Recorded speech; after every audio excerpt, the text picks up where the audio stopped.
નમસ્કાર દર્શક મિત્રો, ટોક વિથ ભાવનગરમાં હું છું નીતિન સોની।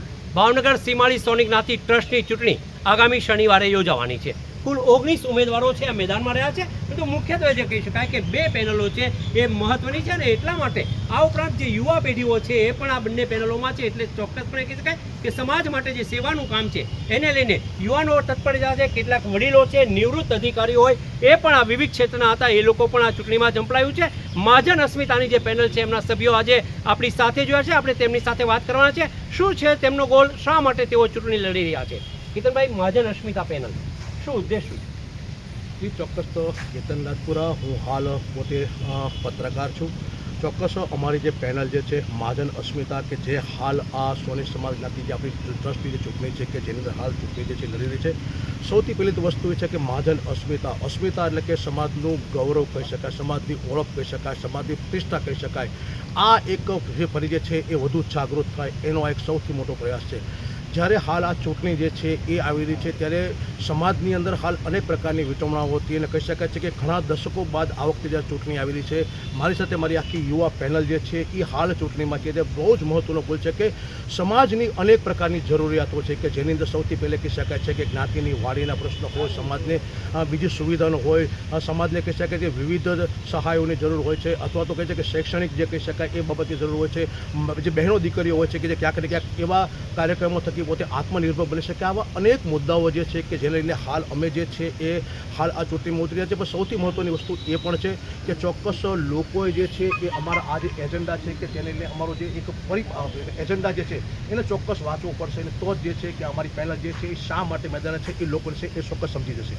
મિત્રો, બીજા પણ લોકો આપણી સાથે જોડ્યા છે, આપણે તેમની સાથે પણ વાત કરવાના છીએ। આપ એક નિવૃત્ત અધિકારી છો, બેંકના કર્મચારી પણ સમાજની સેવા માટે આગળ આવ્યા, શું કહે? જી, બિપિન નવનીતરાય ભડિયાદરા। હું હાલમાં જ તે સ્ટેટ બેંક ઓફ ઇન્ડિયાની સફળ કારકિર્દી પછી નિવૃત્ત થયો છું અને ખાસ કહું તો યુનિયનના પાયાના ક્ષેત્રમાં પણ ચાવીરૂપ ભૂમિકાઓ ભજવી છે। ઉપરાંત હું મહુવા હતો ત્યારે સતત 15 વર્ષ કરતાં વધુ વર્ષ સુધી મેં ટ્રસ્ટી તરીકે ખૂબ કાર્યક્ષમ સેવાઓ આપેલી છે। કેતનભાઈએ કહ્યું તેમ અમારું મહાજન અસ્મિતા નામ, એ નામ જ ઘણું સાર્થક અને સૂચક છે કે જેમાં ઘણું બધું આવી જાય છે। અમારું એક જ લક્ષ્ય છે કે સમાજનો સર્વાંગી વિકાસ થાય। આ માટે અમે આપણા જે બાળકો છે એના માટે શૈક્ષણિકનું લેવલ સુધરે, બહેનો સ્વરોજગાર માટે એમને પાયાનું જ્ઞાન મળે, ઉપરાંત આપણા સમાજમાં કોઈને આકસ્મિક માંદગીની જરૂરિયાત હોય, થયું હોય ત્યારે આપણે એમને સહાય કરી શકીએ, એ અમારો મુખ્ય લક્ષ્ય રહેશે। આ ઉપરાંત અમે આપણી સમગ્ર જ્ઞાતિને એક ખાતરી આપવા માંગીએ છીએ કે સમાજની એક એક પાયનો પણ અમે ગેરઉપયોગ ન થાય એ રીતે અમે જાગૃત રહીશું। અને ખાસ અમારું કહેવાનું એ છે કે અમારી આ જે અસ્મિતા પેનલ છે એને આપ એટલો બધો સપોર્ટ કરો કે અમે આપણા સમાજને ફરી એક વખત સોનાનો સૂરજ ઉગાડી શકીએ। મારું ચૂંટણી ચિહ્ન ટેલિફોન છે અને મારો ક્રમાંક 14 નંબર છે। હું આપને વિનંતી કરું કે સમગ્ર મહાજન અસ્મિતા પેનલને આપ જંગી બહુમતીથી વિજયી બનાવો। આભાર। આપ પણ સમાજના કામ માટે જોડાયા છો, યુવા છો, સમાજ માટે શું કરશો? મારું નામ ભાવિન રેવલિયા છે। હું છેલ્લા 17 વર્ષથી સોની સોશિયલ ગ્રુપમાં કાર્યરત છું અને અનાજ સહાયના લાભાર્થે જે નવરાત્રિ પ્રોજેક્ટ થાય છે 5 વર્ષથી, એમાં હું પ્રોજેક્ટ ચેરમેન રહું છું અને ખૂબ સારી રીતે પ્રોજેક્ટને પૂર્ણ કરીએ છીએ અમે।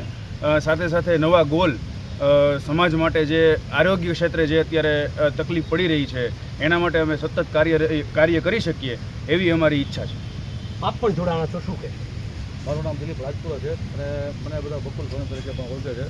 મારું કહેવું ખાલી એટલું જ છે કે અમે લોકો સમાજને સાથે રાખીને, સમાજની સાથે રહીને, દરેકની સાથે મળીને પારદર્શક રીતે સમાજનું દરેક કામ કરશું।